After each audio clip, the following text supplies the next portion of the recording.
Hello students, स्वागत है आपको हमारे इस यूट्यूब चैनल एनआईटीएन एक्सप्लेन्स पे। जैसा कि आप लोगों को पता है, एटॉमिक स्ट्रक्चर क्लास 11th का लेक्चर सीरीज चल रहा है, जिसमें काफ़ी सारा वीडियो हो गया है, जिसमें आज हम लोग डिस्कस करेंगे डी ब्रोगली हाइपोथेसिस के बारे में। इससे पिछले वाले वीडियो में हम लोगों ने डिस्कस किया था प्लंक्स क्वांटम थ्योरी और फोटो इलेक्ट्रिक इफेक्ट के बारे में, जिससे ये हम लोगों ने जाना था कि जो इलेक्ट्रोमैग्नेटिक रेडिएशन होता है, जो लाइट होता है, वो पार्टिकल की तरह बिहेव करता है। ठीक है, वेव तो पहले से था, वो पार्टिकल की तरह बिहेव करता है। ठीक है, तो सबसे पहले हम जानते हैं एक बार उसी जो पिछला वाला वीडियो है उसी को पहले हम एक बार कंक्लूड करते हैं, उसके बाद आपको बताएंगे डी ब्रोगली का हाइपोथेसिस क्या था। तो अभी तक हम लोग को क्या पता था, जो लाइट होता है, अभी तक हम लोग को पता था जो लाइट होता है, जो electromagnetic radiation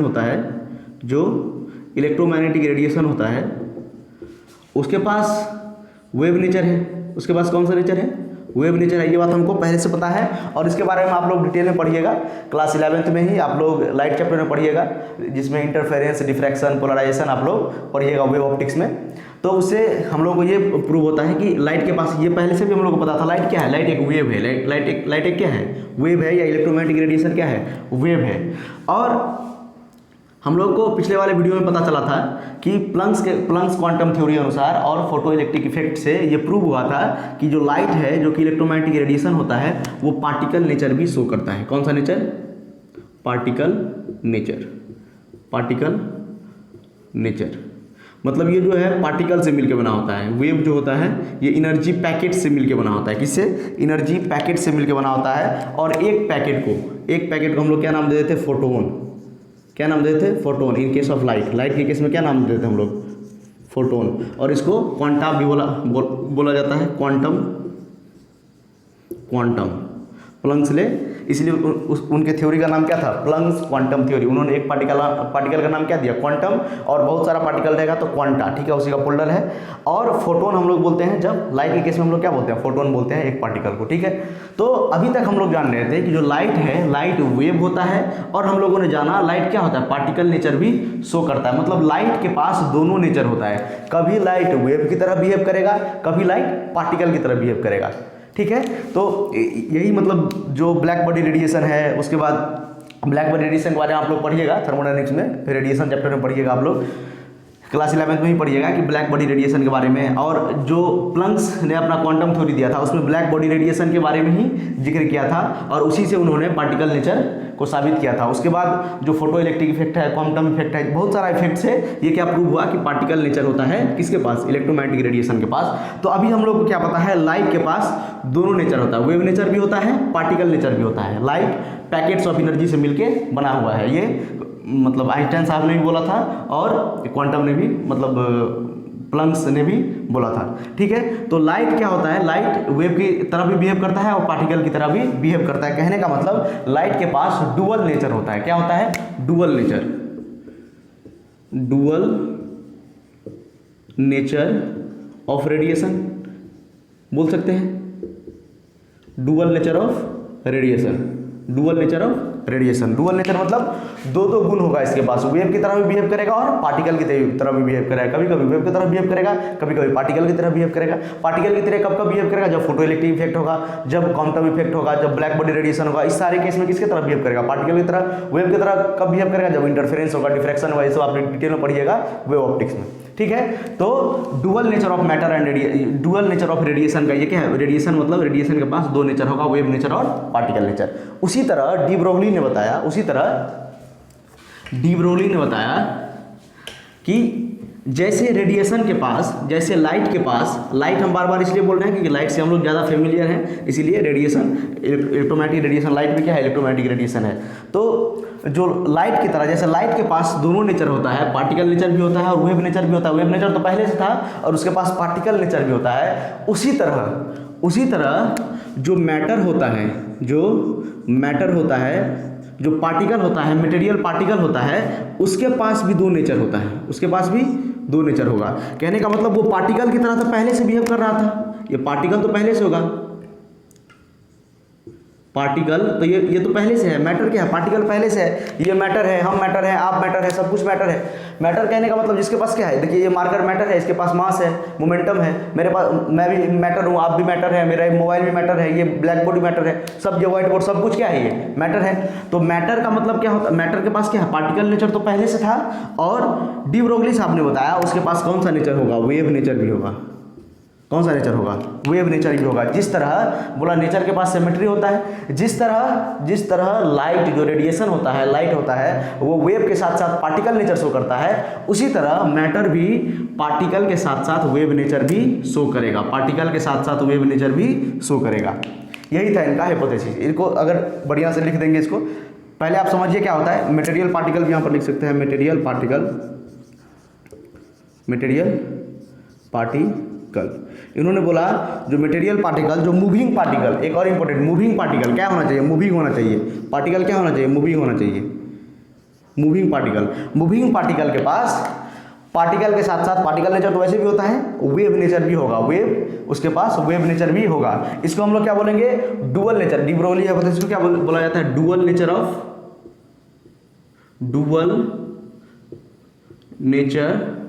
of matter. Matter है क्या? Dual nature. मैटर है क्या? Dual nature. वो क्या था? Dual nature of radiation. Radiation जो है, लाइट जो है, वेव के साथ साथ पार्टिकल नेचर शो करता है। उसी तरह मैटर जो है, जो मटेरियल पार्टिकल जो है, जो मूविंग पार्टिकल होता है, वो पार्टिकल के साथ साथ वेव नेचर भी शो करता है। मतलब मैं वेव की तरह बिहेव करूंगा, आप वेव की तरह बिहेव करेंगे। मतलब दुनिया में जितना भी पार्टिकल है वो वेव की तरह बिहेव करेगा। ये अलग बात है कि वो मतलब छोटा पार्टिकल के लिए अप्लाई होता है, मतलब जिसका मास बहुत ही कम हो, जैसे इलेक्ट्रॉन, प्रोटॉन, न्यूट्रॉन, ये आपको बताएंगे। ठीक है। और उन्होंने बताया कि जो मैटर होता है पार्टिकल और वेव की तरह बिहेव करता है। उनका स्टेटमेंट था एवरी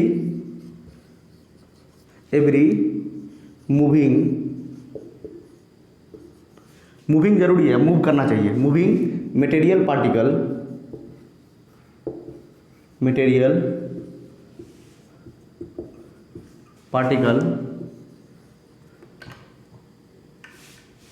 कनेक्टेड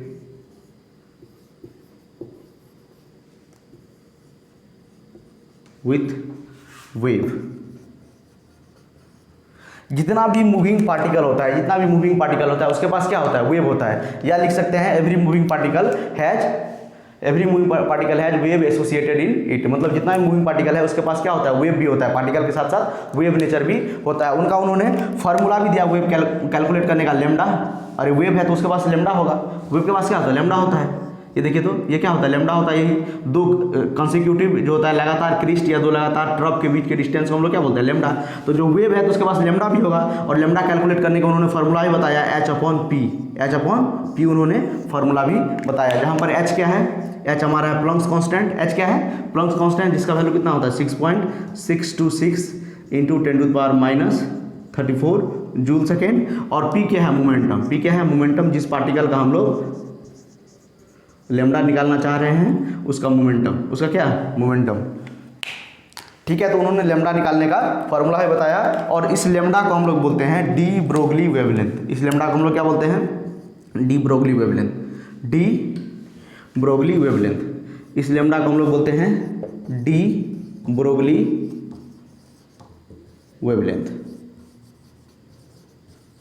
क्योंकि डी ब्रोगली ने ये फार्मूला दिया था, इसीलिए इसका नाम क्या दिया गया? De Broglie wavelength. तो डी ब्रोगली सर का हाइपोथेसिस क्या था कि जितना भी मटेरियल पार्टिकल है उसके पास वेव भी होगा।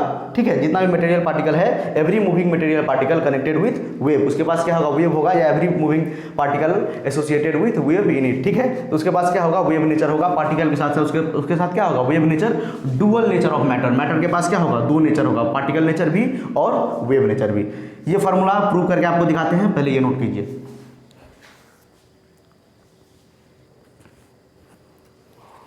हो गया। ये जो डी ब्रोगली सर थे, ये जिस टाइम में उन्होंने थ्योरी दिया था, ये हाइपोथेसिस दिया था, उस टाइम में ये पीएचडी कर रहे थे। और पीएचडी अगर आप लोग भी कीजिएगा कभी तो, नहीं तो आप लोगों को पता होगा कि अब एक थीसिस लिखना पड़ता है, उसी में उन्होंने ये बहुत एकदम बोल्ड हाइपोथेसिस उन्होंने लिखा था ये। ठीक है। बहुत ही बड़ा ब्रेक थ्रू था ये जो हाइपोथेसिस था क्वांटम के फील्ड में। ठीक है। देखिए इसको प्रूव करते हैं। जो लेमडा बराबर अभी हम लोगों ने पढ़ा, लेमडा बराबर क्या होता है h/p, और लेमडा को हम लोग क्या बोलते हैं डी ब्रोगली वेवलेंथ। क्या बोलते हैं de Broglie wavelength, de Broglie wavelength. इससे हम लोग किसी भी पार्टिकल का वेवलेंथ निकाल सकते हैं। इसको हम क्या बोलते हैं डी ब्रोगली वेवलेंथ। चलिए प्रूव करते हैं इसको। देखिए तो कोई भी पार्टिकल है अगर वो वेव की तरह बिहेव करेगा, for according to wave nature, कोई भी पार्टिकल अगर वेव की तरह बिहेव कर रहा है तो उसका एनर्जी क्या होगा। कोई भी पार्टिकल अगर वेव की तरह बिहेव कर रहा है तो उसका एनर्जी क्या होगा, बताइए। एनर्जी क्या होता है E बराबर एच म्यू, E बराबर H mu plus quantum theory, mu क्या है फ्रीक्वेंसी है, E बराबर एच म्यू क्या है प्लस क्वांटम थ्योरी से ये E बराबर क्या है एच म्यू। इसको अगर इक्वेशन फर्स्ट मानेंगे अकॉर्डिंग टू वेव नेचर से क्या होता है E बराबर एच म्यू, और अकॉर्डिंग टू पार्टिकल नेचर के अनुसार क्या होगा, according to particle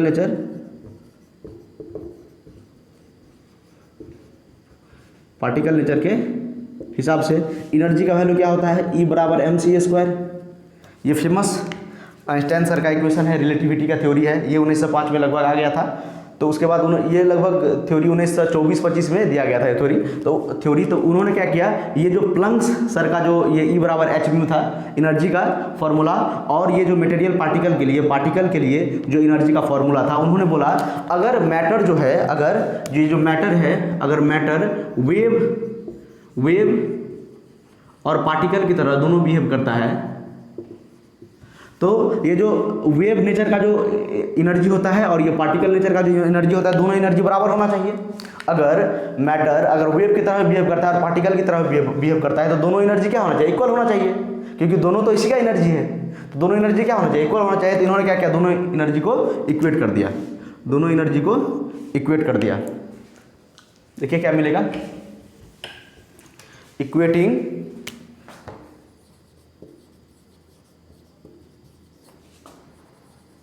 equation first and second, दोनों तो एनर्जी है। और अभी हम लोगों ने पढ़ा कि डुअल नेचर ऑफ क्या, मैटर के पास दोनों नेचर होता है, वेव नेचर भी होता है, पार्टिकल नेचर भी होता है, तो एनर्जी भी क्या होना चाहिए, बराबर होना चाहिए। तो क्या होगा mc² बराबर, या यहाँ पर लिखते हैं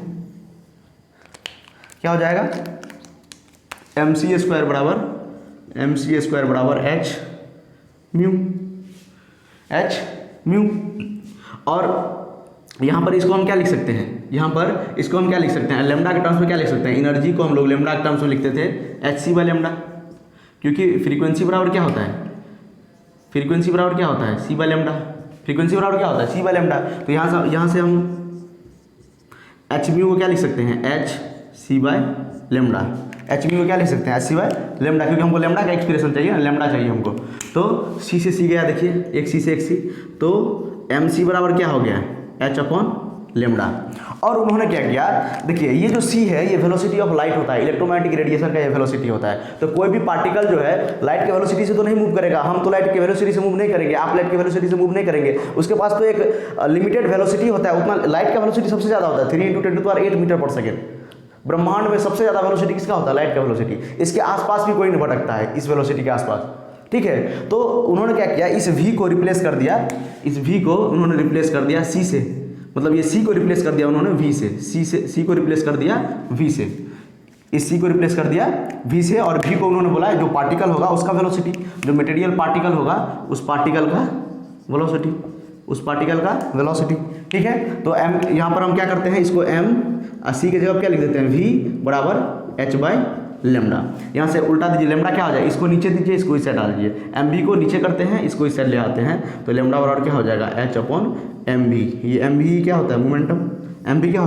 तो यहाँ से हमारा प्रूव हो गया h/p, लेमडा बराबर h/p, प्रूव हो गया। यहाँ से कुछ नहीं किए हैं, वेव नेचर के अनुसार एनर्जी का फॉर्मूला होता है एच म्यू, और आइंस्टाइन सर का जो रिलेटिविटी का थ्योरी है, तो पार्टिकल नेचर के अनुसार से एनर्जी का फॉर्मूला होता है mc², E बराबर mc², दोनों के इन्होंने क्या किया, इक्वेट कर दिया। और यहाँ से हम लोग क्या करेंगे, एच म्यू के जगह पे hc/λ लिखेंगे, क्यों, क्योंकि म्यू बराबर c/λ होता है, तो हमको लेमडा का एक्सप्रेशन चाहिए, इसीलिए यहाँ पर हम क्या लाए, लेमडा वाला टर्म। और c को उन्होंने क्या किया, तो v से रिप्लेस कर दिया, क्योंकि c क्या होता है, वेलोसिटी ऑफ रेडिएशन होता है, रेडिएशन का क्या होता है, वेलोसिटी होता है, लाइट का वेलोसिटी होता है। इसीलिए कोई भी पार्टिकल जो है लाइट के वेलोसिटी से तो नहीं मूव करता है, इसीलिए ये उन्होंने क्या किया, ये सी को रिप्लेस कर दिया वी से, और वी क्या है, पार्टिकल का वेलोसिटी, जिस पार्टिकल का हम लोग लेमडा निकालने जा रहे हैं उसका क्या है, ये वेलोसिटी है। उसके बाद हम लोग इसको इधर ले आए, इसको इधर, तो लेमडा बराबर क्या हो गया, h/mv। यही क्या होता है, mv क्या होता है, मोमेंटम, तो क्या हो गया h/p, ये क्या हो गया h/p। यहाँ पर आप देख रहे हैं ये लेमडा को हम लोग क्या बोलते हैं, डी ब्रोगली वेवलेंथ, क्या बोलते हैं, डी ब्रोगली वेवलेंथ। आपको एग्जाम में भी दिया जाएगा कि फाइंड डी ब्रोगली वेवलेंथ, क्या बोलेगा, डी ब्रोगली वेवलेंथ लिखा रहेगा कि आप डी ब्रोगली वेवलेंथ निकालिए, तब आपको ये फॉर्मूला लगाना है। आप यहाँ से देख सकते हैं अगर मास कम होगा, देखिए ये नीचे में है और ये यहाँ पर है, ये देखिए नीचे में अगर रहता है इनवर्सली प्रोपोर्शनल है, कहने का मतलब अगर मास कम होगा तो लेमडा ज़्यादा होगा, मास कम होगा तो लेमडा ज़्यादा होगा, मास ज़्यादा हो गया तो लेमडा क्या होगा, कम। इसका मतलब ये जितना कम मास रहेगा लेमडा उतना एप्रोप्रिएट आएगा, उतना बढ़िया लेमडा आएगा, ठीक है। तो इसीलिए ये मैक्रोस्कोपिक पार्टिकल के लिए, मैक्रोस्कोपिक पार्टिकल कहने का मतलब छोटा छोटा पार्टिकल, इलेक्ट्रॉन, प्रोटॉन, अगर आप अपना या जो हम अपना अगर वेव यहाँ पर निकालेंगे तो क्या आएगा, बहुत ही कम, बहुत लेमडा अगर निकालेंगे तो बहुत ही कम आएगा, जिसको हम लोग क्या कर सकते हैं, कैलकुलेट भी, मतलब कैलकुलेट तो कर सकते हैं लेकिन बहुत कम आएगा, ठीक है, जिसको हम लोग क्या कर सकते हैं, ऑब्जर्व नहीं कर सकते हैं, ठीक है, अपने नेकेड आई से नहीं देख सकते हैं वैसे भी। अब वैसे भी आप लोग देखे हुए मतलब जितना भी दुनिया में पार्टिकल है उसका, जैसे हम चलते हैं अभी, ऐसे हम चल रहे हैं अभी, तो वेव थोड़ी दिख रहा है, जैसे हम यहाँ से यहाँ चल रहे हैं तो आपको थोड़ी लग रहा है कि वेव जा रहा है, आपको लग रहा होगा कि एक पार्टिकल जा रहा है, मैं यहाँ से वहाँ गया हूँ, ठीक है।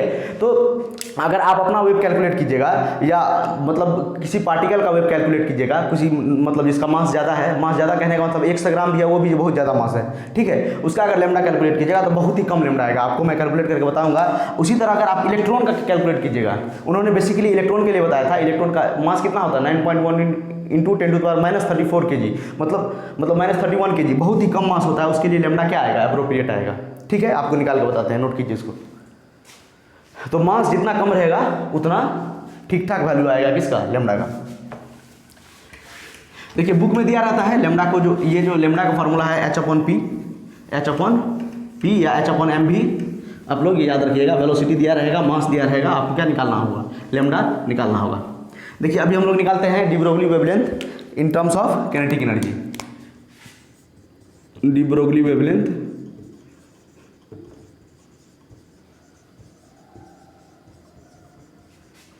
In terms of kinetic energy. Kinetic energy के टर्म्स में हम लोग क्या निकालेंगे, डी ब्रोगली वेवलेंथ निकालेंगे, ठीक है। इस पे ज़्यादा सवाल आता है, इस पे बढ़िया बढ़िया सवाल बनेगा, आपको एग्जाम में पूछा जाएगा। वैसे हम अभी काइनेटिक एनर्जी के टर्म से बताएंगे, वैसे बहुत सारा इसका मतलब होता है, मतलब पोटेंशियल के टर्म में भी आप निकाल सकते हैं, ये सब आप डिटेल में पढ़िएगा क्लास 12 में मॉडर्न फिजिक्स में, ठीक है। तो बताइए काइनेटिक एनर्जी का एक्सप्रेशन क्या होता है, ½ mv²। यहाँ मैं क्या करता हूँ, देखिए यहाँ पर मैं मास से क्या करूँगा, ऊपर नीचे, ऊपर मल्टीप्लाई और डिवाइड कर दिया, किससे, मास से। तो यहाँ से क्या बन जाएगा, काइनेटिक एनर्जी बराबर ½ ये क्या हो जाएगा, m²v²/m और मोमेंटम क्या होता है बताइए, तो मोमेंटम क्या होता है, मास इंटू वेलोसिटी। मोमेंटम क्या होता है, मास इंटू वेलोसिटी। तो यहाँ से इसको हम क्या लिख सकते हैं, यहाँ से इसको लिख सकते हैं काइनेटिक एनर्जी बराबर p², इसको क्या लिख सकते हैं, m²v² है, तो इसको हम ऐसे लिख सकते हैं mv का होल स्क्वायर, mv का होल स्क्वायर अपन नीचे में क्या 2m, mv का होल स्क्वायर अपन 2m। तो इसको क्या लिख सकते हैं, mv किसको बोलते हैं हम लोग, मोमेंटम को। mv क्या होता है, मोमेंटम। तो यहाँ पर लिख सकते हैं p²/2m, क्या लिख सकते हैं, p²/2m, मतलब काइनेटिक एनर्जी क्या आ गया, p²/2m। काइनेटिक एनर्जी हमारा आ गया p²/2m। 2m को इस साइड लेके आएंगे तो क्या हो जाएगा, p² बराबर, तो यहाँ से हमारा p² हो जाएगा ke इंटू 2m, क्या आ जाएगा, काइनेटिक एनर्जी या इंटू 2m। इसको अगर हम यहाँ से यहाँ लेके आएंगे, 2m को यहाँ से यहाँ लेके आएंगे तो p² बराबर क्या हो जाएगा, ke इंटू 2m। दोनों साइड क्या करिए, रूट लगा दीजिए, दोनों साइड स्क्वायर को काटने के लिए हमको क्या लगाना पड़ता है, रूट लगाना पड़ता है। तो यहाँ से हमको p का वैल्यू मिल जाएगा, किसका वैल्यू मिल जाएगा, p हमको मिल जाएगा √2m ke kinetic energy.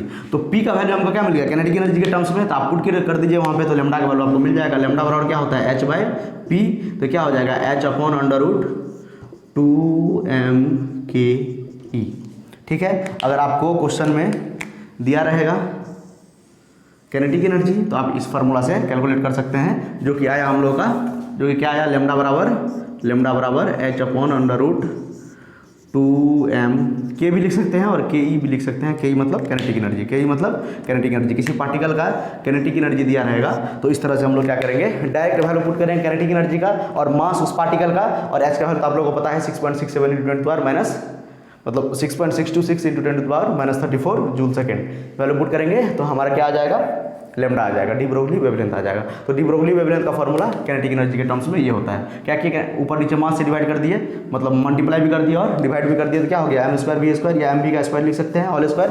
mv क्या होता है, मोमेंटम होता है, तो हो जाएगा p²/2m, इसको इस साइड लेके आएंगे तो क्या हो जाएगा ke 2m, दोनों साइड रूट लगा दीजिए तो p बराबर √2m ke, और p का वैल्यू मोमेंटम का वैल्यू यहाँ पर पुट कर दीजिए। ठीक है, तो यहाँ से आपका क्या निकल जाएगा, कैनेटिक एनर्जी के टर्म्स में एक्सप्रेशन आपका निकल जाएगा डी ब्रोगली वेवलेंथ का। इसको नोट कीजिए, उसके बाद एक क्वेश्चन करते हैं।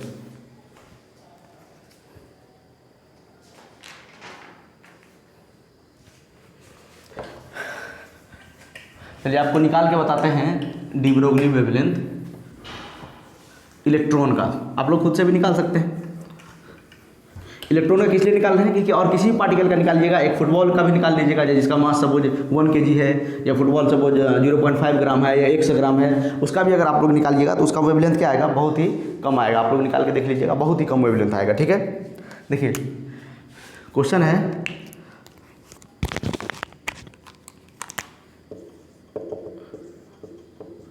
Find the de Broglie wavelength of electron. De Broglie wavelength किसका निकालना है, इलेक्ट्रॉन का हमको डी ब्रोगली वेवलेंथ निकालना है। ठीक है, लिख दीजिए इन हाइड्रोजन एटम, इन हाइड्रोजन एटम। ठीक है, डी ब्रोगली वेवलेंथ हमको निकालना है। उसके लिए हमको क्या क्या चाहिए, डी ब्रोगली वेवलेंथ लैम्डा बराबर क्या फॉर्मूला आता है, H/P या H/mv, H/mv ये फार्मूला होता है डी ब्रोगली वेवलेंथ का। ये हाइड्रोजन एटम है, ये क्या होगा, ये न्यूक्लियस, और ये फर्स्ट सेल, यहाँ पर इलेक्ट्रॉन रिवॉल्व कर रहा होगा, इलेक्ट्रॉन रिवॉल्व कर रहा होगा। मास ऑफ इलेक्ट्रॉन क्या होगा, मास ऑफ इलेक्ट्रॉन, इलेक्ट्रॉन का मास क्या होता है 9.1 × 10⁻31 kg। आप लोग याद करना ही पड़ेगा, इसलिए याद अभी से याद करते चलिए। ठीक है, मास ऑफ इलेक्ट्रॉन, और हमको क्या चाहिए, वेलोसिटी चाहिए। तो बोर सर ने वेलोसिटी भी निकाला था। वेलोसिटी का फार्मूला क्या था, 2.16 × 10⁻, नहीं था वेलोसिटी का फार्मूला। वेलोसिटी सेल में वेलोसिटी कितना, 2.16 × 2.18 × 10⁻6 मीटर पर सेकेंड, Z/n, ऐसे करके। तो मान लेते हैं हाइड्रोजन के लिए फर्स्ट सेल में इलेक्ट्रॉन है, कहाँ इलेक्ट्रॉन है, फर्स्ट सेल में, तो वेलोसिटी कितना हो जाएगा 2.18 × 10⁻6, वेलोसिटी कितना हो जाएगा 2.18 × 10⁻6 मीटर पर सेकेंड। और एच का वैल्यू तो आप लोगों को पता ही है, क्या होता है 6.626 × 10⁻34 जूल सेकेंड। वैल्यू पुट कीजिए, वैल्यू लैम्डा का पुट कीजिए, आपका आंसर आ जाएगा। ठीक है, देखिए मैं पुट करके आपको बताता हूँ। सारा हमको पता है, इलेक्ट्रॉन का मास पता है हमको, मास, वेलोसिटी पता है। वेलोसिटी मान लीजिए कि हाइड्रोजन एटम में था, हाइड्रोजन एटम में फर्स्ट सेल में इलेक्ट्रॉन रहता है, तो इलेक्ट्रॉन का वेलोसिटी हम लोग को निकालना आता है 2.18 × 10⁻6 Z/n होता है इसका वेलोसिटी का फार्मूला, 2.18 × 10⁻6 Z/n। तो हम मान लिए हाइड्रोजन के लिए एटॉमिक नंबर कितना 1, और n क्या है फर्स्ट सेल में, तो 1 क्या हो जाएगा, कैंसिल हो जाएगा, तो ये इतना इसका वेलोसिटी आ जाएगा। ठीक है, अब डायरेक्ट फार्मूला यूज़ करते हैं। देखिए फार्मूला यहाँ से यूज़ करेंगे, लैम्डा बराबर एच का वैल्यू कितना होता है 6.626 × 10⁻34 upon mass of electron. Mass of electron कितना होता है 9.1 × 10⁻31 into velocity of electron 2.18 × 10⁻6 metre पर सेकेंड। तो यहाँ से लैम्डा आप कैलकुलेट कीजिएगा, तो यहाँ पर 6.626 9.1 × 2.18 × 10⁻, ये हो जाएगा -34, और ये देखिए -31 ऊपर जाएगा तो +31, और +6 ऊपर जाएगा तो -6। तो यहाँ से आप लोग कैलकुलेट कर लीजिए, 9.1 × 2.18 इंटू ये कितना हो जाएगा, ये कितना हो जाएगा 9 हो जाएगा 10⁻⁻9। इसको आप लोग कैलकुलेट कीजिएगा तो आपका लैम्डा आ जाएगा 3.3 एंगस्ट्रॉम। कितना आ जाएगा 3.3 एंगस्ट्रॉम आ जाएगा, जो कि हम लोग क्या कर सकते हैं, इवैल्यूएट कर सकते हैं। 3.31 क्या है मतलब ये ठीक ठाक वेवलेंथ है। क्यों? क्योंकि आप लोगों को पता होगा, जब मैंने आपको बताया था हम लोग वायलेट से जब रेड जाते हैं, रेड से क्या जाते हैं, वायलेट तक जाते हैं विजिबल में, मतलब ये विजिबल जो आपको स्पेक्ट्रम हम लोग मतलब मैंने आपको पढ़ाया था, उसमें मैंने आपको बताया था ये जो वायलेट होता है इसका कितना होता है, मतलब वेवलेंथ 3600 क्या होता है एंगस्ट्रॉम, और इसका क्या होता है 7600 एंगस्ट्रॉम। देखिए 7600 एंगस्ट्रॉम है, ये क्या है 3600 एंगस्ट्रॉम है, इसका वेवलेंथ होता है। इसका क्या होता है वेवलेंथ वायलेट लाइट का, और रेड लाइट का क्या होता है 7600 एंगस्ट्रॉम है। इसका तो क्या है 3.3 एंगस्ट्रॉम, मतलब जो इलेक्ट्रॉन है उसका सही में क्या होता है डी ब्रोगली वेवलेंथ कितना है 3.3 एंगस्ट्रॉम, मतलब ये क्या है ये कैलकुलेटेड वैल्यू है। और उन्होंने डी ब्रोगली ने जो हाइपोथेसिस दिया था, ये उन्होंने सिर्फ हाइपोथेसिस दिया था, बाद में जाके डेविएशन एंड जर्मन एक्सपेरिमेंट है जो 2 साइंटिस्ट मिलके इनको प्रूव भी किया था, ठीक है, डिफ्रैक्शन से इनको प्रूव भी किया था डी ब्रोगली का, मतलब डी ब्रोगली जो हाइपोथेसिस दिए थे कि जो जितना भी पार्टिकल होता है, जो अब हम लोग क्या बोलेंगे, अब सब पार्टिकल के लिए नहीं बोलेंगे, माइक्रो पार्टिकल के लिए, किसके लिए माइक्रो मतलब बहुत ही स्मॉल पार्टिकल जिसका मास बहुत ही कम हो, जैसे इलेक्ट्रॉन प्रोटॉन, माइक्रो पार्टिकल जैसे इलेक्ट्रॉन प्रोटॉन न्यूट्रॉन बोल सकते हैं, उसके बाद अल्फा पार्टिकल, इस सब का हम लोग वेवलेंथ निकाल सकते हैं, ठीक है। और कोई बड़ा पार्टिकल का वेवलेंथ निकालिएगा, सपोज ये मार्कर का वेवलेंथ निकालिएगा, उसके बाद किसी क्रिकेट बॉल का वेवलेंथ निकालिए, मतलब जो बॉल होता है क्रिकेट बॉल उसका वेवलेंथ निकालिएगा, आप अपना वेवलेंथ निकालिएगा, मेरा वेवलेंथ निकालिएगा, तो क्या आएगा बहुत ही कम वैल्यू आएगा। सोचिए ना, यहाँ पर देखिए 9.1 × 10⁻³ kg है, इसीलिए ये 31 ऊपर जाकर क्या हो गया, कुछ वैल्यू दिया है, एंगस्ट्रॉम में वैल्यू आया है। एंगस्ट्रॉम मतलब 10⁻10 होता है मीटर। अगर यहाँ पे सपोज 100 kg मास रहता है, क्या रहता है 100 kg, बताइए यहाँ पर कहाँ -31 kg है, कहाँ 100 यहाँ पर आता तो कितना कम वैल्यू आता। 100 यहाँ पर अगर 100 पॉजिटिव में रहता तो ये माइनस हो क्या आ जाता, ऊपर ही जाता, और इस वैल्यू क्या कर देता, छोटा कर देता, मतलब बहुत ही मतलब वेवलेंथ क्या हो जाता, माइनस में बहुत ही बड़ा वेवलेंथ बोल सकते हैं उसको, तो बहुत ही बड़ा वेवलेंथ हो जाता वहाँ पे, ठीक है। तो इसी तरह मैक्रो पार्टिकल के लिए, किसके लिए, मैक्रो पार्टिकल के लिए हम लोग कैलकुलेट करते हैं, ये थ्योरी जो है मैक्रो पार्टिकल के लिए। वैसे तो वेवलेंथ आप किसी का निकाल सकते हैं, कोई दिक्कत नहीं है, लेकिन सबसे ज़्यादा एप्लीकेबल किसके लिए होता है, मैक्रो पार्टिकल के लिए। इलेक्ट्रॉन प्रोटॉन न्यूट्रॉन, और इलेक्ट्रॉन का वेवलेंथ उन्होंने निकाल के भी बताया था 3.3 एंगस्ट्रॉम, ठीक है, इसको नोट कीजिए। उसके बाद आपको मैं एक होमवर्क क्वेश्चन दे रहा हूँ, वो आप लोग घर में ट्राई कीजिएगा। उसके बाद हम लोग आगे बढ़ेंगे। इसका क्वेश्चन भी दिया होगा एनसीईआरटी में, और बहुत सारा जो बुक होता है उस सबसे आप लोग क्या कर सकते हैं, ट्राई कर सकते हैं। ये सब सारा कुछ आपको फिर से पढ़ना है मॉडर्न फिजिक्स में, तो आप अभी से क्या कीजिए, इसको बढ़िया से कवर कर लीजिए, बहुत ही आसान टॉपिक सब है, और ये बहुत इंपॉर्टेंट पार्ट है जो हम लोग पिछले वाले वीडियो में पढ़े थे, Planck's quantum theory, photoelectric effect और ये डी ब्रोगली, और इसके बाद हम लोग पढ़ेंगे हेजनबर्ग अनसर्टेनिटी प्रिंसिपल, ठीक है। तो ये क्या है, बहुत ही इंपॉर्टेंट पोर्शन है, तो इसको आप लोग बढ़िया से रिवीजन कीजिए। चलिए, क्वेश्चन है कि ये बहुत सारा एग्जाम में पूछा भी गया है कि an electron proton and alpha particle आप लोगों को पता होगा हीलियम 2+, ठीक है। An electron proton and alpha particle have same, electron proton और अल्फा पार्टिकल के पास सेम काइनेटिक एनर्जी है। सेम क्या है, काइनेटिक एनर्जी है, इलेक्ट्रॉन प्रोटॉन और अल्फा पार्टिकल के पास सेम काइनेटिक एनर्जी है। बोल रहा है अरेंज डी ब्रोगली वेवलेंथ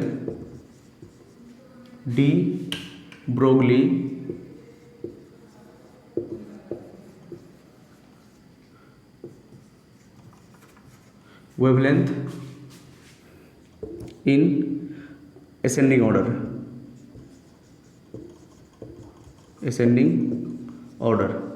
इनका आपको डी ब्रोगली वेवलेंथ निकालना है, और असेंडिंग ऑर्डर में इसको क्या करना है, असेंडिंग ऑर्डर में इसको अरेंज करना है, ठीक है।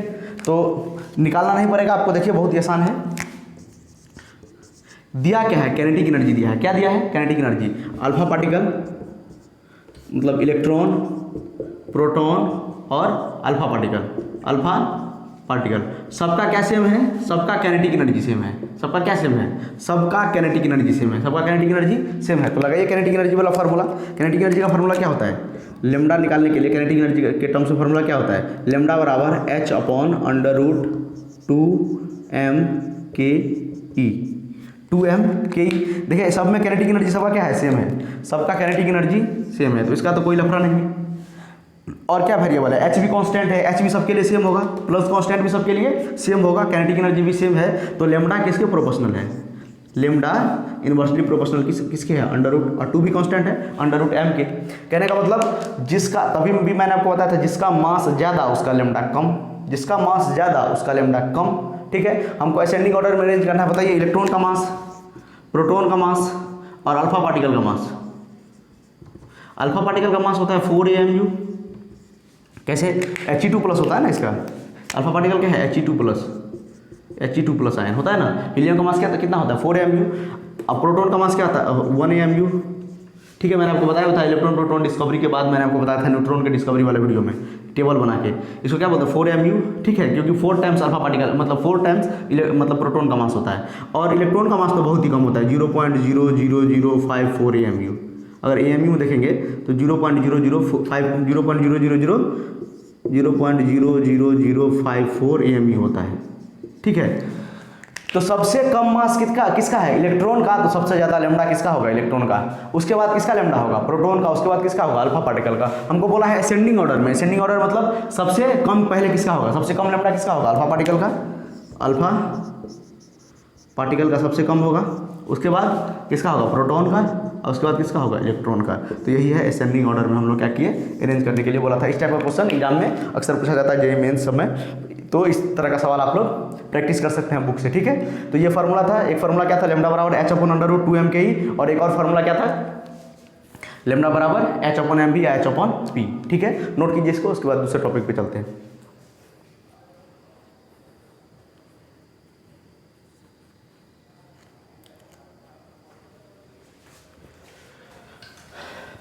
अब हम लोग दूसरे टॉपिक की ओर बढ़ते हैं। अगर आपको सवाल वाल प्रैक्टिस करना है एनसीईआरटी का, तो ये पूरा वीडियो खत्म होने के बाद, मतलब ये पूरा लेक्चर सीरीज खत्म होने के बाद एटॉमिक स्ट्रक्चर का एक स्पेशल वीडियो ले लेंगे, उसमें आपको सारा क्वेश्चन करवा देंगे। ठीक है, देखिए वीडियो लेक्चर लंबा होता है, इसमें टोटल कॉन्सेप्ट आपको समझाया जाता है। ऐसा नहीं है कि 2 मिनट का वीडियो बना के आपको तुरंत कुछ समझा दे। पूरा कॉन्सेप्ट आपको समझने के लिए पूरा आपको लेक्चर देखना ही पड़ेगा, और बड़ा लेक्चर भी बनेगा। आप किसी भी क्लास में बैठिएगा तो 2 घंटे 1.5 घंटा का क्लास होता है। अगर आप जेईई नेट का तैयारी कर रहे हैं तो 1 घंटा आधा घंटा में कुछ नहीं पढ़ाया जा सकता है, 2-2 घंटे का क्लास होता है। बड़ा कोचिंग सब में भी देख लीजिए, 2-2 घंटा क्लास इसलिए होता है कि आपको ज़्यादा से ज़्यादा कॉन्सेप्ट बढ़िया तरीका से समझा पाए।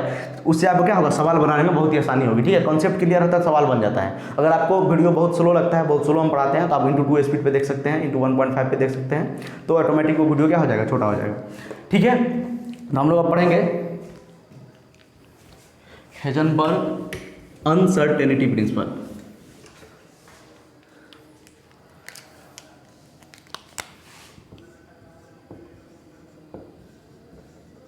Heisenberg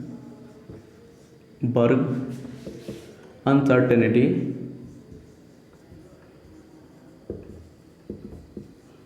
principal, Heisenberg uncertainty principal. ठीक है, देखिए ये प्रिंसिपल क्या बताता है कि किसी भी मैक्रोस्कोपिक पार्टिकल का आप एग्जैक्ट उसका पोजीशन और उसका मोमेंटम कैलकुलेट नहीं कर सकते हैं। किसी भी मैक्रोस्कोपिक पार्टिकल का, जैसे इलेक्ट्रॉन का, प्रोटॉन का, मतलब बहुत ही छोटा पार्टिकल, ठीक है, मैक्रो पार्टिकल का, मैक्रोस्कोपिक पार्टिकल का आप जो है उसका एग्जैक्ट पोजीशन और उसका एग्जैक्ट मोमेंटम या उसका एग्जैक्ट वेलोसिटी आप कैलकुलेट नहीं कर सकते हैं। वो ये हेजनबर्ग अनसर्टेनिटी प्रिंसिपल बताता है। अगर आप कैलकुलेट भी कीजिएगा तो वो greater than equal to h/4π होगा। ये इन्होंने बताया था, ये हेजनबर्ग अनसर्टेनिटी प्रिंसिपल। तो इन्होंने क्या बोला था, it is impossible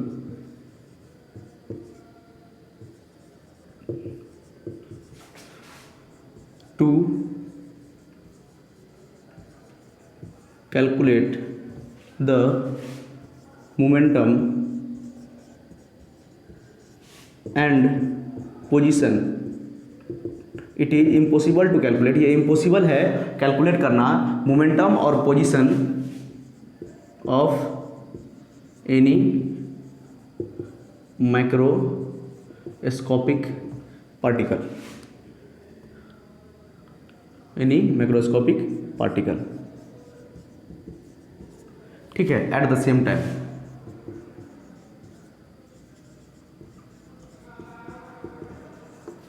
eight the same time accurately,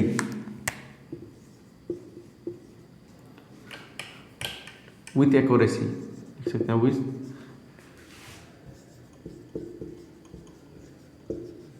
accuracy. तो ये इम्पॉसिबल है किसी भी पार्टिकल का, किसी भी मैक्रोस्कोपिक पार्टिकल का मोमेंटम कैलकुलेट करना, मोमेंटम और पोजीशन कैलकुलेट करना सेम टाइम पे, सिमिल्टेनियसली पोजीशन और मोमेंटम जो है हम लोग कैलकुलेट नहीं कर सकते हैं किसी भी मैक्रोस्कोपिक पार्टिकल का एक्यूरेसी के साथ। ठीक है, एक्यूरेटली हम लोग कैलकुलेट नहीं कर सकते हैं। एक्यूरेटली लिख लीजिए।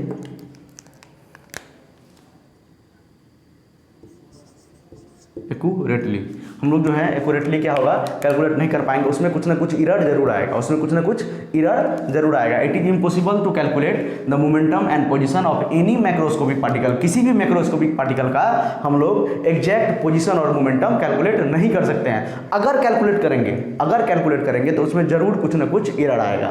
ठीक है, if we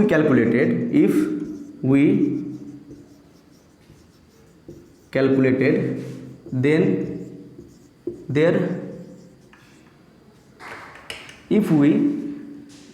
या measure then there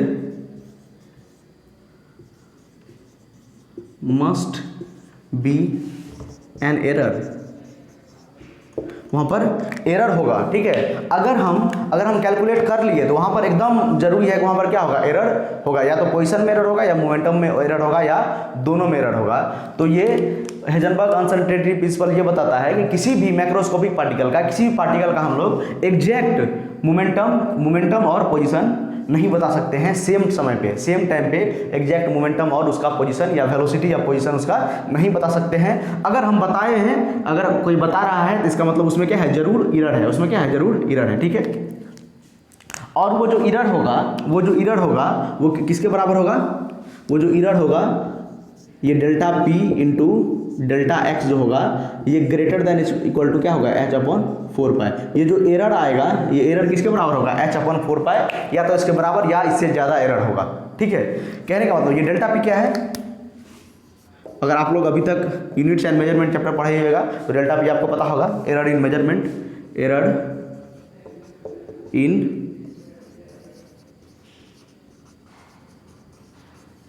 measurement of momentum, error in measurement of momentum.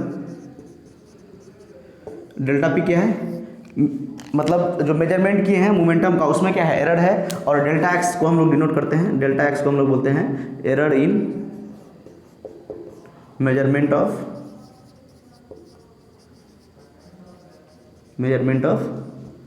Position में जो एरर होता है उसको हम लोग क्या बोलते हैं, डेल्टा एक्स, और मोमेंटम में जो एरर होता है उसको हम क्या लोग बोलते हैं, हम लोग बोलते हैं डेल्टा पी।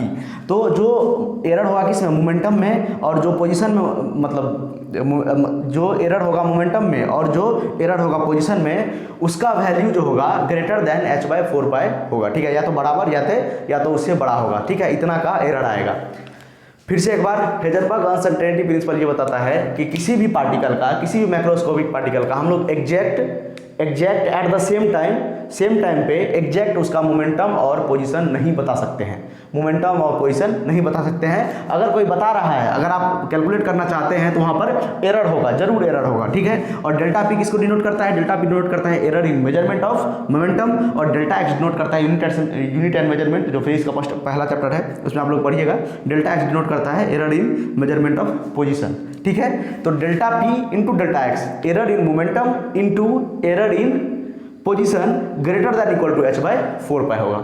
ठीक है, समझिए, इसको नोट कीजिए। उसके बाद एक सवाल करते हैं।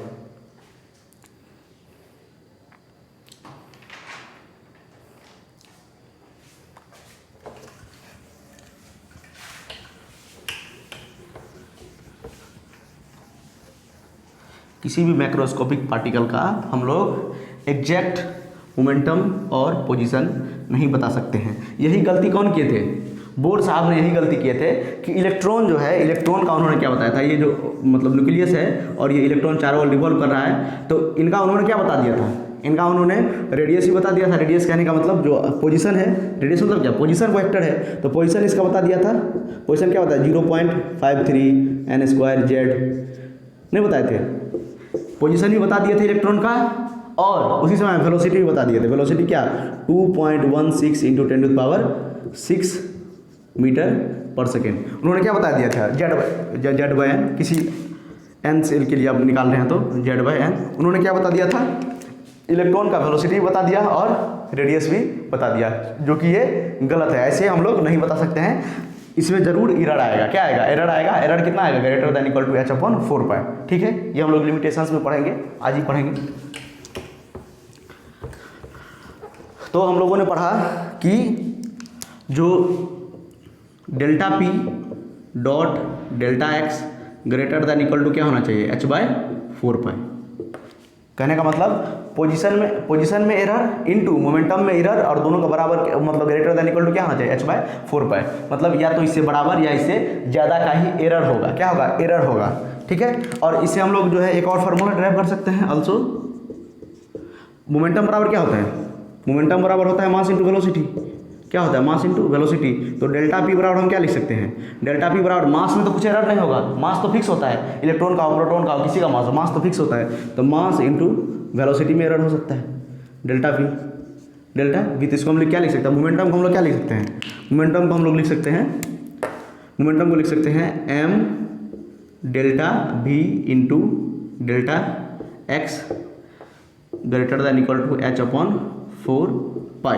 यहाँ से क्या कीजिए, मास को नीचे लेके जाइए, तो ∆V इंटू ∆x >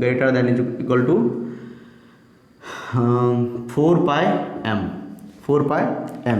ये इक्वेशन आपको याद रखना है। वैसे इससे भी सवाल पूछा जाता है कभी कभार, लेकिन ज़्यादातर सवाल जो है आपको इससे मिलेगा, चाहे वो NCERT हो, चाहे कोई बुक हो, आपको ज़्यादातर सवाल इससे मिलने वाला। ठीक है, इसलिए याद रखिएगा। यहाँ पर मैंने क्या किया, मोमेंटम को चेंज कर दिया, मास इंटू वेलोसिटी। तो ∆P बराबर क्या हो जाएगा, m∆V। तो m∆V यहाँ पर लिख दिया, और मास को नीचे लेके गए तो क्या हो गया, 4πm। मास ऑफ क्या, जिस पार्टिकल का आप एरर निकाल रहे हैं पोजीशन और मोमेंटम में, या यहाँ पर वेलोसिटी अब रखना है, वेलोसिटी ऑफ पार्टिकल, और मतलब कितना एरर है वेलोसिटी में और पोजीशन में कितना एरर है लिख देंगे, तो हमको क्या मिल जाएगा, यहाँ से कितना एरर, टोटल एरर होगा वो हमको मिल जाएगा। ठीक है, नोट कीजिए इसको।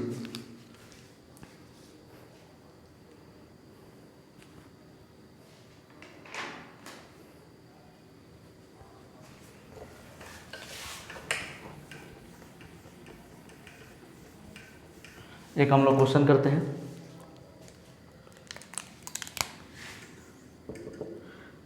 The error in position of electron is 0.1 angstrom. 0.1 angstrom मतलब इलेक्ट्रॉन के पोजीशन में जो एरर है 0.1 एंगस्ट्रॉम है। तो हमको कैलकुलेट करना है, calculate the error in velocity. हमको क्या कैलकुलेट करना है, वेलोसिटी में कितना एरर होगा वो कैलकुलेट करना है, और जो पोजीशन में जो है कितना एरर है, 0.1 एंगस्ट्रॉम एरर है। तो चलिए सॉल्व करते हैं इसको। ∆x कितना दिया हुआ है, ये कितना है हमारा, ∆x है 0.1 एंगस्ट्रॉम, और इसको मीटर में चेंज करने के लिए हमको क्या करना पड़ता है, तो 0.1 × 10⁻, क्या लिखेंगे, -10 मीटर। इस तरह से हम लोग लिखते हैं, क्योंकि एक एंगस्ट्रॉम बराबर कितना होता है, 10⁻10 मीटर। एक एंगस्ट्रॉम बराबर 10⁻10 मीटर। ठीक है, ये हमारा क्या निकल गया, ∆x निकल गया। ठीक है, हमको ∆V निकालना है, क्या निकालना है, ∆V निकालना है। और मास ऑफ हमको इलेक्ट्रॉन भी पता है, मास ऑफ इलेक्ट्रॉन कितना होता है बताइए, 9.1 × 10⁻31 kg। सॉल्व कीजिए इसको, फार्मूला लगाइए, क्या हो जाएगा, जो डेल्टा अभी जो हम लोग फार्मूला ड्राइव किए थे, ∆V into ∆x >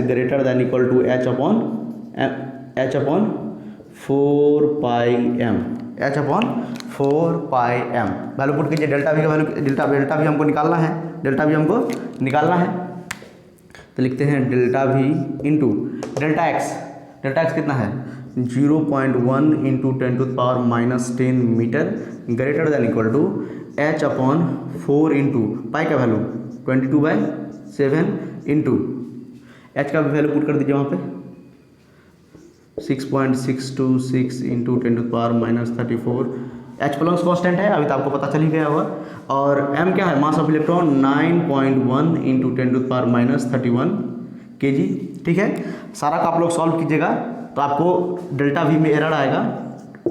delta we आप लोग कैलकुलेट कर लीजिएगा वैल्यू, इसको ऊपर लेके जाएंगे तो ये कितना हो जाएगा, -31 ऊपर जाएगा +31, 10⁻⁻ कितना हो जाएगा -3 हो जाएगा।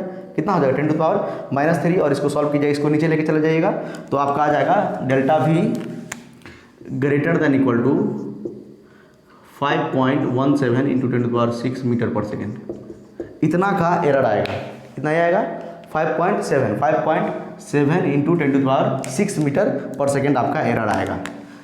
सोचिए इतना ज़्यादा एरर है, क्या है, इतना ज़्यादा आपको एरर आएगा। किस में, वेलोसिटी में एरर आएगा। क्वेश्चन क्या दिया हुआ था, पोजीशन में इलेक्ट्रॉन का जो पोजीशन है उसमें एरर इतना दिया हुआ था, डेल्टा एक्स दिया हुआ था। कितना दिया हुआ था 0.1 एंगस्ट्रॉम। एंगस्ट्रॉम को मीटर में चेंज करने के लिए 10⁻⁻10 से मल्टीप्लाई करते हैं। और डेल्टा वी हमको निकालना था, मास ऑफ इलेक्ट्रॉन हमको पता है 9.1 इंटू 10⁻31 kg। उसके बाद हम लोग डायरेक्ट फार्मूला यूज़ किए, delta v into delta x greater than equal to h/4πm। ठीक है, यहाँ से डेल्टा वी और डेल्टा एक्स का वैल्यू पुट किए, यहाँ पर एच का वैल्यू प्लस कॉन्स्टेंट 6.626 इंटू 10⁻34 और यहाँ से 4 पाई का वैल्यू 22/7 और एम का वैल्यू 9.1 इंटू 10⁻31 kg। तो यहाँ से डेल्टा वी का वैल्यू आ जाएगा greater than equal to 5.7 into 10⁻6 metre पर सेकेंड। यहाँ से आपका वैल्यू आ जाएगा, मतलब इतना एरर होगा। ठीक है, इतना का क्या होगा, एरर होगा वेलोसिटी में। ठीक है, नोट कीजिए उसको। तो इसी तरह का सवाल दिया होगा बुक में, कर लीजिएगा। एक बात बताइए, अगर पोजीशन में थोड़ा सा भी एरर नहीं है, अगर एग्जैक्टली हम पोजीशन कैलकुलेट कर लिए तो मोमेंटम में कितना एरर होगा, सोच के बताइए। अगर हम किसी पार्टिकल का, मान लेते हैं इलेक्ट्रॉन का जो डेल्टा एक्स है, इसमें है नो एरर। क्या है, नो एरर, मतलब डेल्टा एक्स क्या है, 0 है। अरे डेल्टा एक्स मतलब होता क्या है बताइए, डेल्टा एक्स मतलब क्या होता है, डेल्टा एक्स मतलब होता है एरर इन किस में, पोजीशन। डेल्टा एक्स का मतलब क्या होता है, error in measurement of position. Position के मेजरमेंट में, जो पोजीशन है पार्टिकल का, उसके मेजरमेंट में कितना एरर है, तो हम मान लिए नो एरर, मतलब एग्जैक्टली हम क्या कर लिए, किसी पार्टिकल का पोजीशन मेजर, मतलब पोजीशन क्या है मेजर कर लिए हैं। एग्जैक्टली क्या कर लिया, पोजीशन मेजर कर लिया, तो इसका डेल्टा एक्स कितना हो जाएगा, 0 हो जाएगा पक्का। किसी पार्टिकल का अगर हम एग्जैक्ट पोजीशन बता देंगे, एग्जैक्ट वहीं पर वो पार्टिकल है, मतलब एग्जैक्टली अगर पोजीशन मेजर कर लेंगे तो डेल्टा पी कितना होगा, निकालिए डेल्टा पी कितना होगा, ट्राई कीजिए। क्योंकि delta p into delta x क्या होता है, delta p into delta x greater than equal to क्या होता है, h/4π, h/4π। तो किसी पार्टिकल का हम एग्जैक्ट अगर हम क्या निकालेंगे, मतलब एग्जैक्ट पोजीशन निकालेंगे, एग्जैक्ट पोजीशन निकालेंगे, मतलब उसमें कोई एरर नहीं है, मतलब डेल्टा एक्स क्या है, 0 है। तो डेल्टा एक्स अगर यहाँ पर हम 0 पुट करेंगे, डेल्टा एक्स अगर हम 0 पुट करेंगे, अगर और इस 0 के नीचे लेके जाएंगे, इस 0 को नीचे लेके जाएंगे तो क्या हो जाएगा 4π इंटू 0। ऊपर में कोई नंबर है, नीचे में 0, क्या होता है इन्फिनिटी। क्या होता है इन्फिनिटी, क्या होता है इन्फिनिटी। ये वैल्यू कितना हो गया infinity, delta p greater than equal to infinity. कहने का मतलब क्या है, जो पोजीशन में होगा ये इन्फिनाइट एरर आ जाएगा, पोजीशन में इन्फिनाइट एरर आ जाएगा। कहने का मतलब जो delta p into delta x है, ये इस तरह से अपने वैल्यू को सेट करता है कि इसका जो एरर आएगा वो greater than equal to h/4π ही आता है। अगर आप पोजीशन एक्यूरेटली नाप लिए तो देखिए डेल्टा पी क्या हो गया, इन्फिनाइट एरर आ गया, इसमें बहुत ज़्यादा एरर आ गया, बहुत ज़्यादा। इन्फिनाइट मतलब क्या, बहुत ज़्यादा एरर आ गया। ठीक है, तो उसी तरह अगर आप डेल्टा पी एक्यूरेटली कैलकुलेट कर लीजिएगा तो डेल्टा एक्स में क्या आ जाएगा, इन्फिनाइट एरर आ जाएगा। नीचे जाएगा तो क्या हो जाएगा 0, तो इन्फिनाइट एरर आ जाएगा। उसी तरह इसमें अगर कम एरर है, इसमें अगर कम एरर है तो इसमें ज़्यादा एरर हो जाएगा, इसमें ज़्यादा एरर है तो इसमें कम एरर हो जाएगा। दोनों अपना वैल्यू सेट करके कितना लाता है, h/4π ग्रेटर देन और इक्वल टू h/4π के वैल्यू को सेटिस्फाई करता है। ठीक है, इससे पता चल गया आपको। अगर हम पोजीशन को एक्यूरेटली नाप लिए, एग्जैक्ट नाप लिए, अगर पोजीशन हमको एग्जैक्ट पता है तो डेल्टा एक्स क्या हो जाएगा 0, मतलब कोई एरर नहीं है। डेल्टा एक्स है क्या, एरर इन मेजरमेंट, मेजरमेंट में कितना एरर है, तो इसको अगर हम एक्जैक्टली कैलकुलेट कर लिए तो डेल्टा एक्स तो जीरो हो जाएगा। अगर डेल्टा एक्स जीरो हो गया, ये जीरो यहाँ पर पुट कर देंगे, यहाँ पर ये नीचे में जीरो जाएगा, क्या हो जाएगा, ये इन्फिनिटी, मतलब डेल्टा पी में इन्फिनाइट एरर है, मतलब बहुत ज़्यादा एरर है इसमें, ठीक है। तो इस तरह से हम लोग इसको सॉल्व कर सकते हैं क्वेश्चन को। बहुत सारा क्वेश्चन दिया होगा, आप लोग बहुत सारा बुक से सॉल्व कर सकते हैं। चलिए, इतना कुछ पढ़ने के बाद हम लोग पढ़ते हैं limitations of Bohr atomic model, ठीक है। याद कीजिए, बोर के बारे में हम लोग और कुछ डिस्कस नहीं किया उस दिन, रेडियस, वेलोसिटी, एनर्जी सब कैलकुलेट करने के बाद आज हम लोग क्या पढ़ने वाले हैं, लिमिटेशंस पढ़ने वाले हैं। उनका लिमिटेशंस क्या था, ड्रॉबैक क्या था, limitations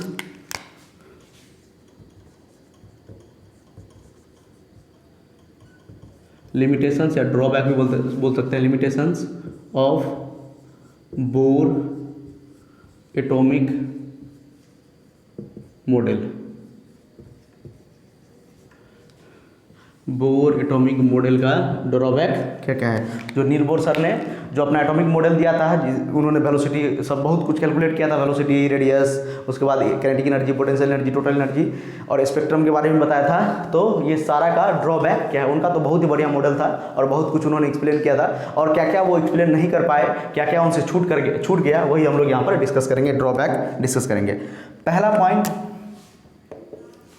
it is valid for, मतलब जो बोर एटॉमिक मॉडल है वो वैलिड होता है, it is valid for only hydrogen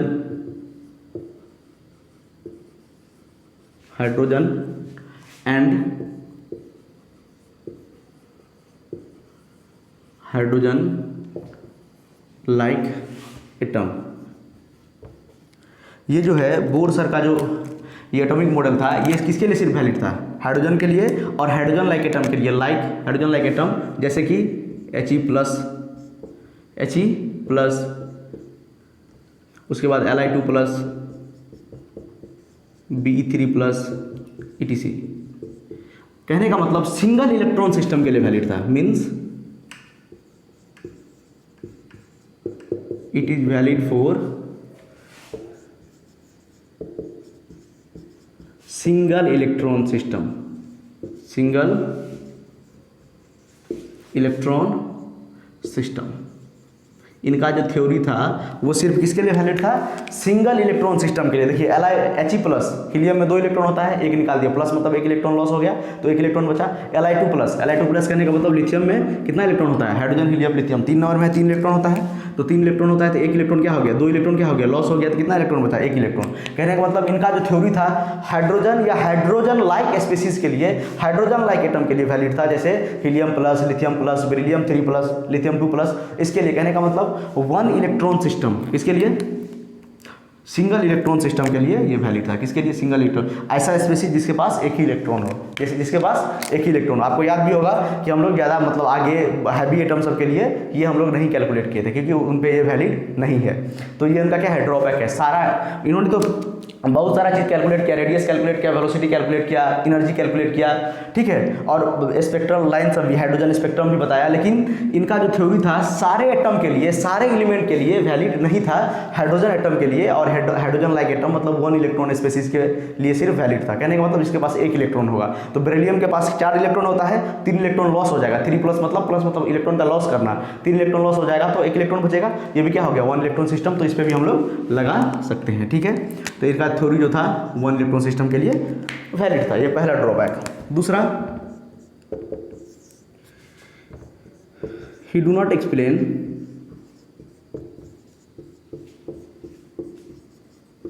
जीमन effect.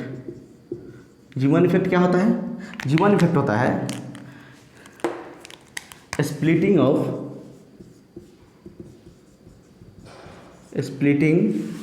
Of spectral line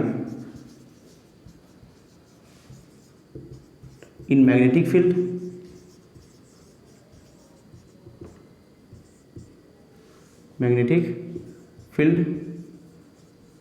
उन्होंने क्या किया, तो जीमन इफेक्ट को एक्सप्लेन नहीं किया। जीमन इफेक्ट मतलब होता है जब मैग्नेटिक फील्ड में जो स्पेक्ट्रल लाइन होता है वो स्प्लिट कर जाता है, क्या हो जाता है, स्प्लिट कर जाता है मैग्नेटिक फील्ड में, वो इफेक्ट को उन्होंने नहीं बताया। और and Stark effect, and Stark effect,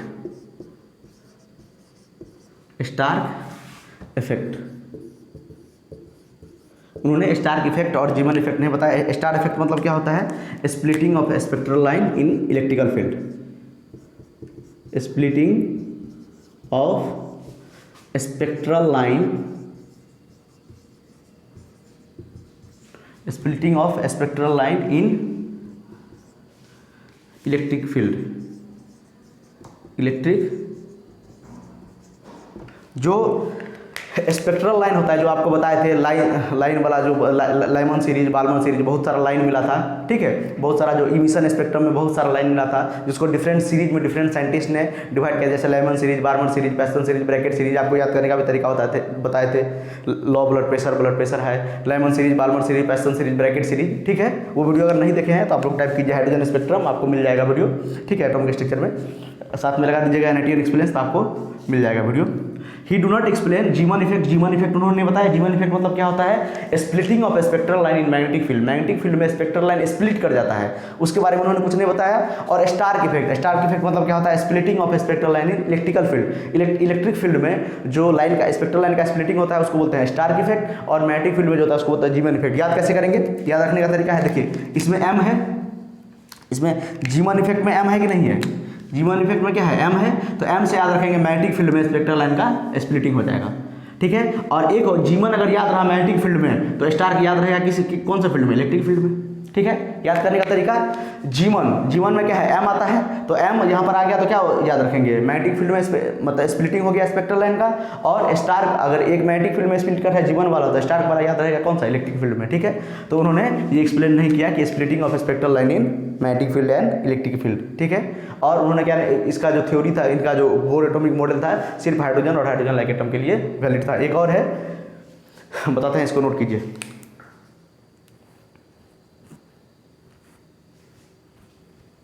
और एक जो आपको मैंने बताया था कि ये हेजनबर्ग अनसर्टेनिटी प्रिंसिपल को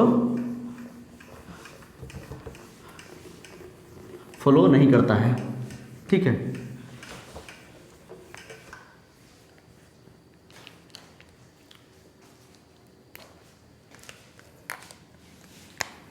तीसरा, इट violates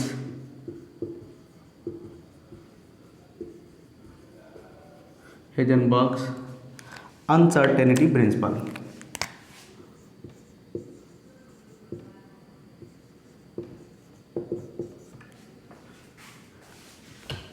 uncertainty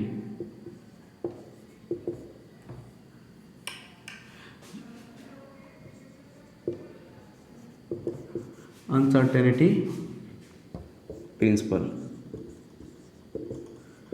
ये हेजनबर्ग अनसर्टेनिटी प्रिंसिपल जो अभी हम लोग पढ़े थे कि पोजीशन और मोमेंटम में जो एरर, मतलब किसी भी पार्टिकल का हम लोग एग्जैक्ट मोमेंटम और पोजीशन नहीं बता सकते हैं, एग्जैक्ट मोमेंटम और पोजीशन किसी पार्टिकल का नहीं बता सकते हैं। अगर बता रहे हैं उसमें जरूर कुछ ना कुछ एरर है, और वो जो एरर होगा greater than equal to h/4π होता है।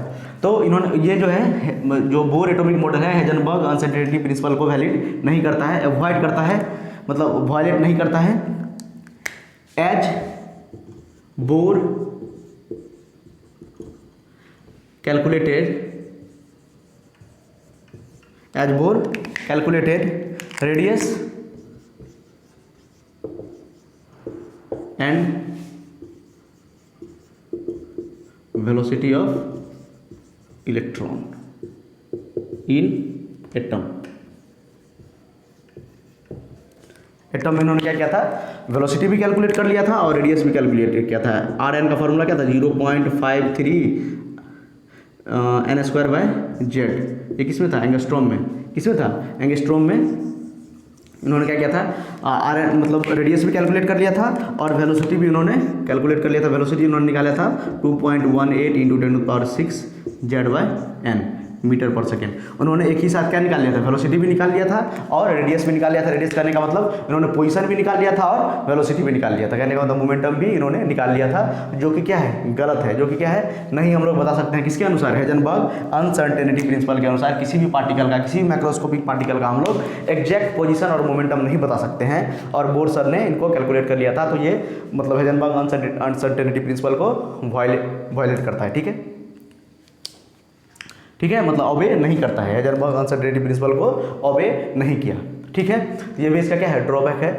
तो आज हम लोग पढ़े हैं, क्या क्या पढ़े, आज हम लोग पढ़े सबसे पहले डिब्रोगली हाइपोथेसिस। डिब्रोगली ने क्या बताया, डिब्रोगली सर ने बताया था कि कोई भी पार्टिकल जो है, कोई भी पार्टिकल वेव की तरह बिहेव करता है। क्या, किसकी तरह बिहेव करता है, वेव की तरह। जैसे जो इलेक्ट्रोमैग्नेटिक रेडिएशन होता है वेव के साथ साथ पार्टिकल की तरह बिहेव करता है, उसी तरह पार्टिकल जो होगा, कोई भी मैटर जो होगा, पार्टिकल के साथ साथ वेव की तरह भी बिहेव करेगा। उन्होंने हाइपोथेसिस दिया था, बाद में जाके डेविएशन एंड जर्मन ने इसको मतलब प्रूव किया था।